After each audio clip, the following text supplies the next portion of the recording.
तो hello and very warm welcome to all of you. मेरा नाम है मानस मिश्रा और आज मैं एक वीडियो आपके सामने लेकर के आया हूं जो कि आप पढ़ रहे होंगे बहुत ध्यान से कि भाई आईपी मैट इंदौर 2024 के लिए हम क्या तैयारी करें, हमारी क्या स्ट्रैटेजी होनी चाहिए। और न सिर्फ हमें एक प्रॉपर प्लान जानना है बल्कि उसको रियल लाइफ में एग्जीक्यूट कैसे करें, क्योंकि टेंशन बहुत है, प्रेशर बहुत है।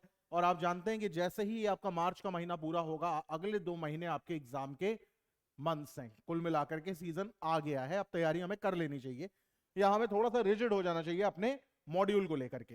तो एक एक करके मैं आपको बात बताऊंगा और कुछ कुछ बातें थोड़ी सी हो सकता है भैया आपको ब्लंट भी लगे, तो उसके लिए एडवांस से सॉरी, लेकिन रियलिटी आप लोगों से नहीं छुपानी चाहिए, ये भी एक बात सही है। ठीक है, तो आईपी मैट इंदौर क्या होता है जिनको पता है, देखो डिटेल्ड वीडियो तो आपको इस चैनल पे मिल ही गया होगा। मैं ओवरव्यू आपको दूंगा और बाकी मेन बात करूंगा बिना घुमाए फिराए कि आखिर तैयारी करें तो कैसे करें, what should be the perfect strategy for those aspirants who are aiming for IP MAT Indore 2024। तो क्या होता है भैया, सबसे पहले ये देख लेते हैं कि आईपी मैट एक इंटीग्रेटेड प्रोग्राम होता है। मैनेजमेंट में एप्टीट्यूड टेस्ट होता है। एप्टीट्यूड बहुत परेशान करता है, लेकिन ढंग से अगर आप उसकी प्रिपरेशन करें तो बिल्कुल नहीं परेशान आपको करेगा। बहुत सारे इंस्टीट्यूट हैं जो कि अपना integrated programme management aptitude test करवाते हैं।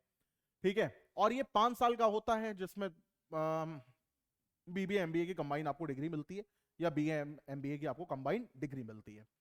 अब यहां पर क्या कह रहा है कि आई एम इंदौर कंडक्टेड सोन IP MAT, I M Ranchi. तो एक बात ध्यान में रखना कि क्या कि आईपी मैट जो है वो इंदौर अपना कराता है, लेकिन इसका जो स्कोर कार्ड है वो रांची भी लेता है। यानी एक एग्जाम से आपके 2 IIMs तैयार हो रहे हैं, पहला है इंदौर और दूसरा है आपका रांची।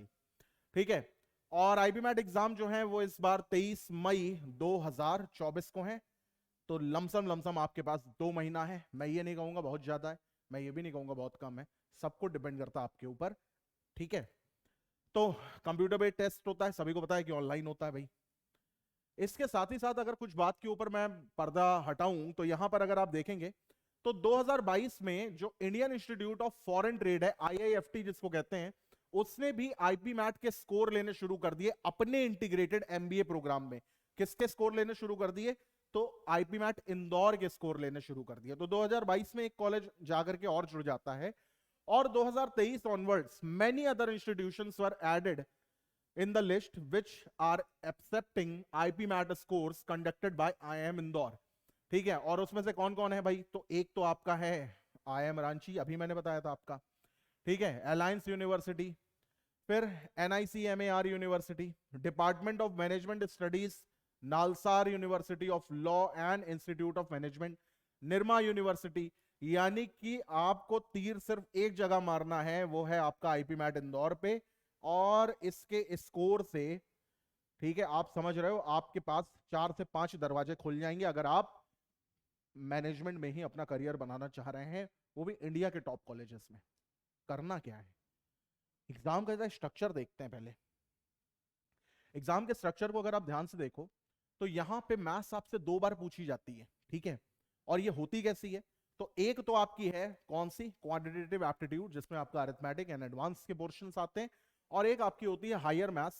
ठीक है, तो जो आपकी क्वांट्स होती है उसमें लमसम लमसम आपसे 30 क्वेश्चन पूछे जाते हैं। इंदौर का पैटर्न कभी फिक्स नहीं रहा, कभी 100 क्वेश्चन तो कभी 60 क्वेश्चन तो कभी 90 क्वेश्चन। इस बार हम मान करके चलते हैं कि 90 ही क्वेश्चन पूछे जाएंगे, तो उस हिसाब से हम इस पैटर्न को डिस्कस कर रहे हैं।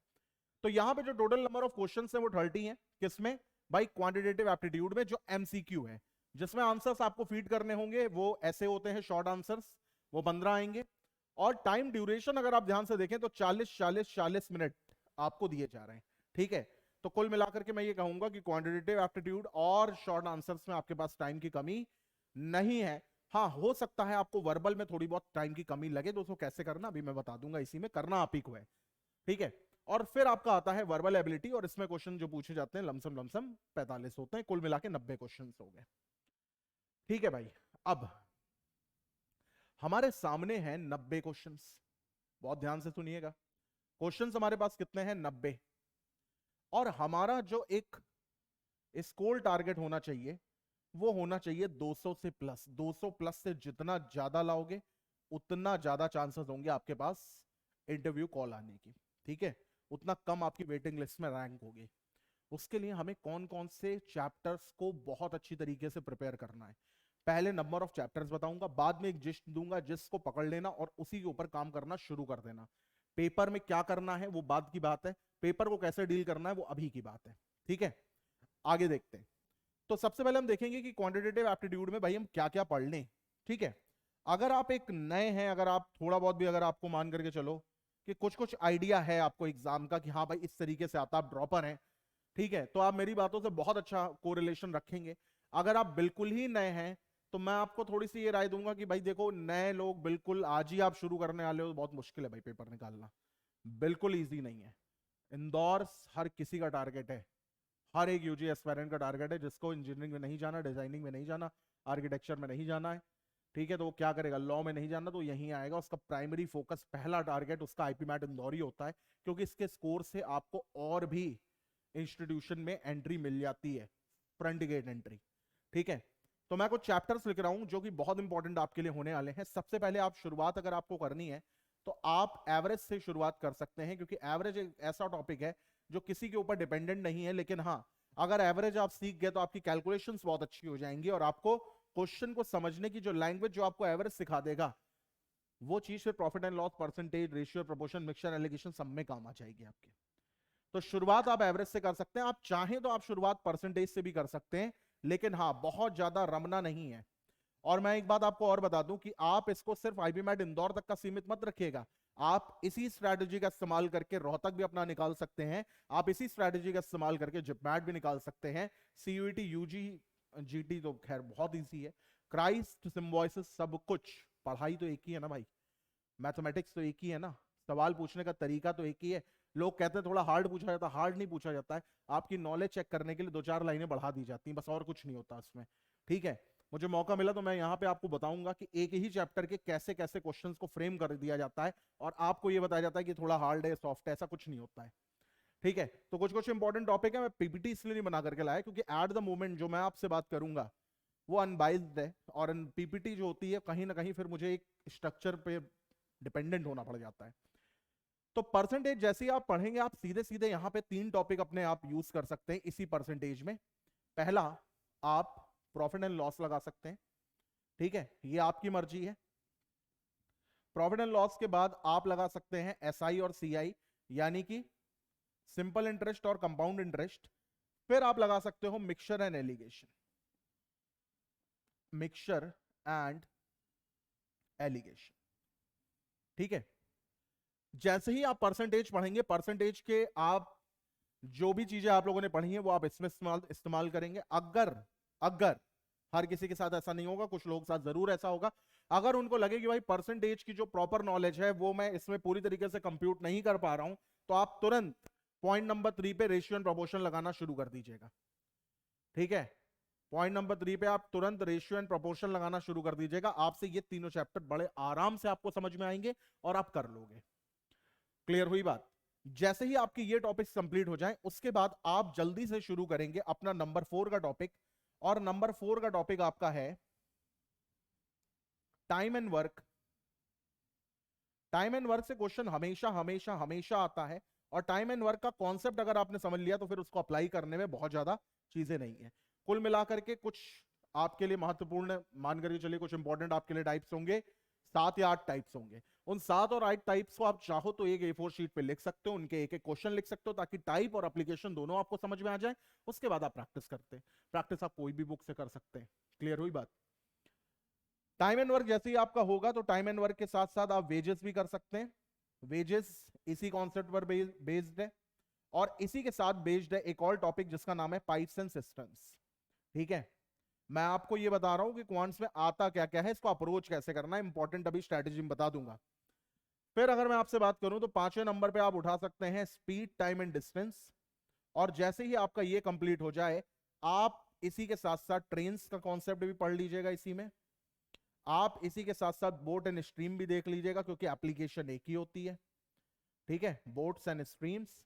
जैसे ही ये चीज हो जाए तो आप रेस भी इसी से लगा सकते हैं क्वेश्चन। हालांकि ये बहुत ज्यादा टाइम इसमें मत दीजिएगा, बहुत ज्यादा टाइम इसमें दीजिएगा, इसमें इतना टाइम देने की जरूरत नहीं है, पाइप्स एंड सिस्टम्स में इतना टाइम देने की जरूरत नहीं है। बहुत कायदे से इसको सीखिएगा, बहुत कायदे से आप इसको प्रैक्टिस करिएगा, ठीक है। ये बात जैसे ही आपको क्लियर हो जाएगी फिर मैं आपको बताता हूं आपको करना क्या है। अब आप कूद करके आना चाहें तो आप एक टॉपिक पर आ सकते हैं, और वो टॉपिक बहुत इंपॉर्टेंट है जिसको हम कहते हैं अलजेब्रा। बेहद इंपॉर्टेंट है, आईपीमैट इंदौर के लिए खास तौर से इंपॉर्टेंट है। किसी का सिलेक्शन हुआ आप उसको कॉल करके एक बार पूछ लो, या आप उसको नहीं पूछना चाहते हो आप प्रीवियस ईयर उठा करके एक बार देख लो, जब से अवेलेबल है आप देखेंगे कि अलजेब्रा ने बहुत बड़ा वेटेज लिया है आईपीमैट इंदौर में के एग्जाम में। तो अलजेब्रा को बिल्कुल मार्कआउट कर लो, बहुत अच्छी तरीके से पढ़ो, इसकी डेली प्रैक्टिस करो जब तक एग्जाम ना हो जाए। फिर आप मेंसुरेशन लगाना चाहें तो ये आपकी मर्जी है, मेंसुरेशन आप लगाएंगे। मैं आपसे ये कहूंगा कि 2D जरूर लगाइएगा और 3D हल्का फुल्का देख लीजिएगा, चाहे आप इसको फॉर्मूले पर ही देख ले, मत कॉन्सेप्ट के ऊपर जाइए, आप फॉर्मूले पर ही देख लीजिए, पर आपको अप्लाई करना आना चाहिए। इन केस अगर डायरेक्ट क्वेश्चन आ गया तो आपके मन में ये नहीं होना चाहिए कि यार काश यार फॉर्मूला पता होता ना यार कोन के सरफेस एरिया का तो काम बन जाता मेरा, ये चीज नहीं होनी चाहिए। क्लियर हुई बात? इसके बाद आप चाहें तो ट्रिग्नोमेट्री, ये बहुत इंपॉर्टेंट टॉपिक है। ट्रिग्नोमेट्री, ट्रिग्नोमेट्री से भी क्वेश्चन बनते हैं और टफ कोई नहीं बना सकता। ट्रिग्नोमेट्री का मूल फंडा अगर आपको पता, बेसिक कॉन्सेप्ट अगर आपको पता है तो आपको कोई भी इसमें नहीं वो कर सकता, चैलेंज ही नहीं दे सकता, उस लेवल के क्वेश्चन ही नहीं है ट्रिग्नोमेट्री में। शर्त ये आपकी तैयारी अच्छी होनी चाहिए, नहीं है तो फिर कोई बात नहीं, फिर तो बात ही खत्म हो गई। और ज्योमेट्री फिर आपकी आती है, ठीक है। तो ज्योमेट्री के कुछ कुछ कॉन्सेप्ट्स हैं, ट्राइंगल हो गया, सर्किल हो गया, ये सब आपको देखने पड़ेंगे। तो क्वांटिटेटिव एप्टीट्यूड में आप इस तरीके से अगर काम अपना बढ़ाएंगे, अगर आप डेज भी डिवाइड कर दें, अगर आप कॉन्सेप्ट्स को भी डिवाइड कर दें, प्रैक्टिस के लिए अलग टाइम लगा ले, सीखने के लिए अलग टाइम लगा ले, तो क्वांटिटेटिव एप्टीट्यूड आपका यहां से हो सकता है। हायर मैथ्स में क्या क्या करूंगा वो भी मैं अभी आपको बताऊंगा, ठीक है।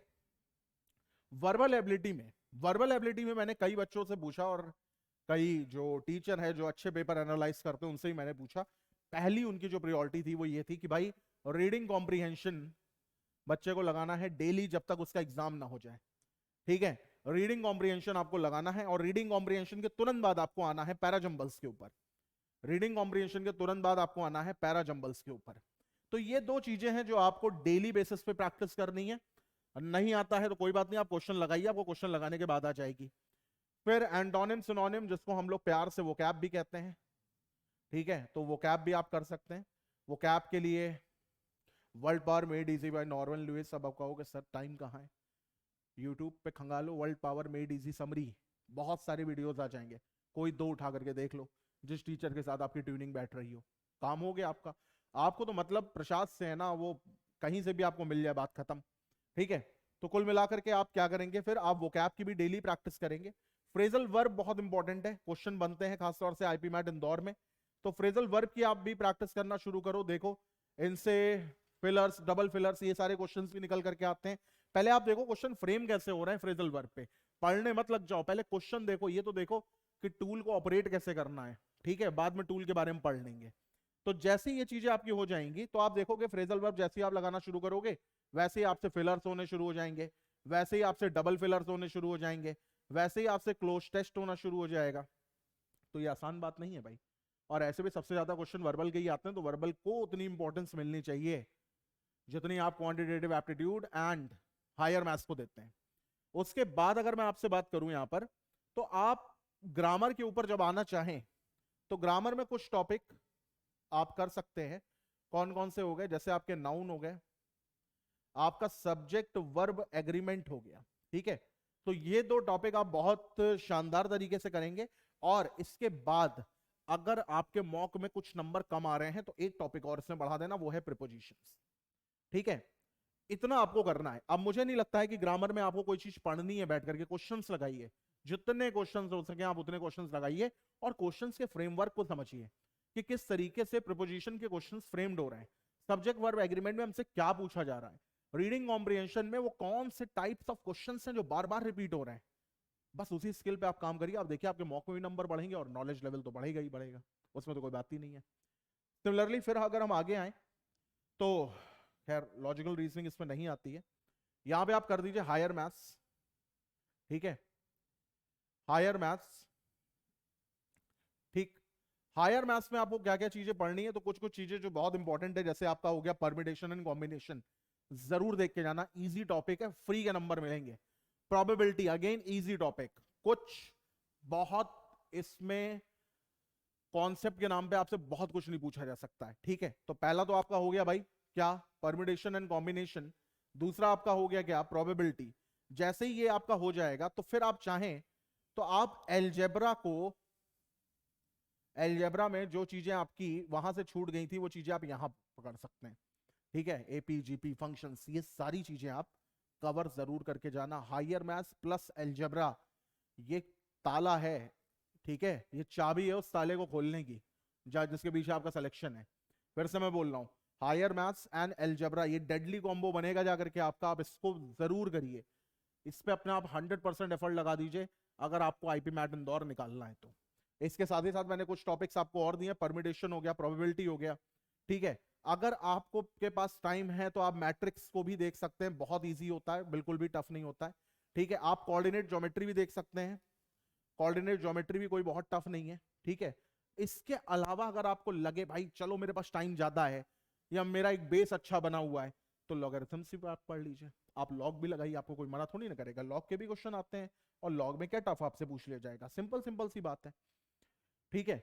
तो इस तरीके से आप चीजों को अपने चैनलाइज करेंगे, फोकस प्लान रखेंगे, इधर उधर नहीं भागेंगे, होली में पगलाएंगे नहीं, तो आपका काम हो जाएगा। तो मैं समराइज करना चाहूंगा सारी चीजों को स्ट्रैटेजी के रूप में।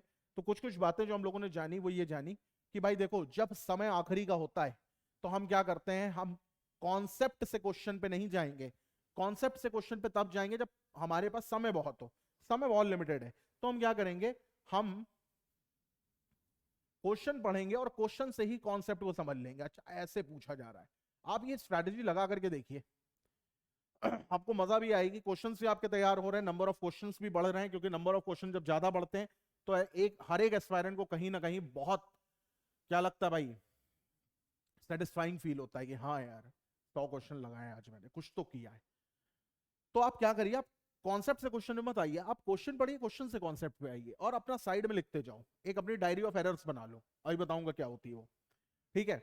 इसके अलावा जो इंपॉर्टेंट टॉपिक्स हैं जिनका वेटेज ज्यादा है, ठीक है, इंपॉर्टेंट टॉपिक्स वो हैं जिसका वेटेड ज्यादा है, जैसे मैंने आपको बताया हायर मैथ्स प्लस एलजेब्रा, भाई 45% का वेटेज रखते हैं ये दोनों, हायर मैथ्स और एलजेब्रा 45% का वेटेज, ये कोई छोटी बात नहीं है। तो आप इनको जरूर जरूर जरूर जरूर पढ़िए, इंपॉर्टेंट टॉपिक्स देखिए जिनका वेटेज ज्यादा है, उसको अपने डेली प्रैक्टिस में लाइए, कॉन्सेप्ट को सीखिए, नहीं है यूट्यूब से सीखिए, इतने सारे लोग आज की डेट में आपको सिखा रहे हैं ऑनलाइन, तो एक रेवोल्यूशन बन करके आया है एजुकेशन लाइन में, ठीक है। तो आप इनसे भी सीख सकते हैं, बहुत सारी चीजें आप कर सकते हैं, क्वेश्चंस प्रैक्टिस करिए जितनी ज्यादा आप कर पाए, और जो क्वेश्चंस आपसे नहीं हो पा रहे हैं, सपोज दैट कोई क्वेश्चन आपसे नहीं हो पाया, तो आप उसको एक डायरी बनाइए जिसको आप नाम रखिए डायरी ऑफ एरर्स, और उस डायरी ऑफ एरर में उसको लिखिए उस क्वेश्चन को हर डेली टू डेली जो क्वेश्चन नहीं हो पा रहे, क्वेश्चन लिखिए, सॉल्यूशन लिखिए, क्वेश्चन लिखिए, सॉल्यूशन लिखिए, और हर दिन इस डायरी को खोल करके इसको रिवाइज करिए। ये वो चीजें हैं जो मैं लगाता था अपने समय में, और मैंने कभी फेल होना तो दूर की बात है, हमेशा कट ऑफ से अच्छे नंबर से आगे रहा हूं मैं, ठीक है। तो ये काम जरूर करिए, एक समय ऐसा आएगा कि शायद आपके डायरी ऑफ एरर्स में दिन के 1, 2 या 0 ही क्वेश्चन होंगे। तो इसी के साथ मैं इस बात को कंक्लूड करता हूं, ठीक है। आप 200 प्लस स्कोर्स जरूर लाएंगे, जो इफ एंड बट है वो आपको पहले से बताएं, मैं आपको ये नहीं बताऊंगा कंपटीशन क्या होता है, वो सारी चीजें क्या होती है, सब आपको पता है। मैं आपको ये बता रहा हूँ एक रियल, एक बच्चा जो डरा हुआ है, एक बच्चा जिसको लगता है कि अब समय नहीं बचा हुआ है, तो इस बचे हुए समय में जो कम समय है, किसी को कम लग रहा है, किसी को ज्यादा लग रहा है, उसको करना क्या चाहिए, ठीक है। तो ये सारी चीजें करने बैठ जाइए, अभी अगर आज आपने वीडियो देखा है तो आज शाम से ही बैठ जाइए, शाम को प्लान बनाइए कि आपको कल क्या करना है, ठीक है। जो भी आपके प्लान्स होंगे ना, उनके बाद एक छोटा सा स्क्वायर जरूर लगा देना, और जितने आप स्क्वायर में टिक करते जाएंगे ना, उतना आपको सेटिस्फाइंग लगेगा। तो इसी के साथ इस वीडियो को मैं एंड अप करता हूं। मैंने आपको इंपॉर्टेंट टॉपिक्स बताए, मैंने आपको ये भी बताया करना क्या है, वेटेज किसका ज्यादा होता है ये भी मैंने आपको बताया। तो आई होप कि मैंने काफी कुछ बता दिया, कोई भी प्रॉब्लम हो तो आप कमेंट करके बताइएगा, उसके ऊपर मैं वीडियो फिर से बना दूंगा। Till then bye, take care, have a nice day.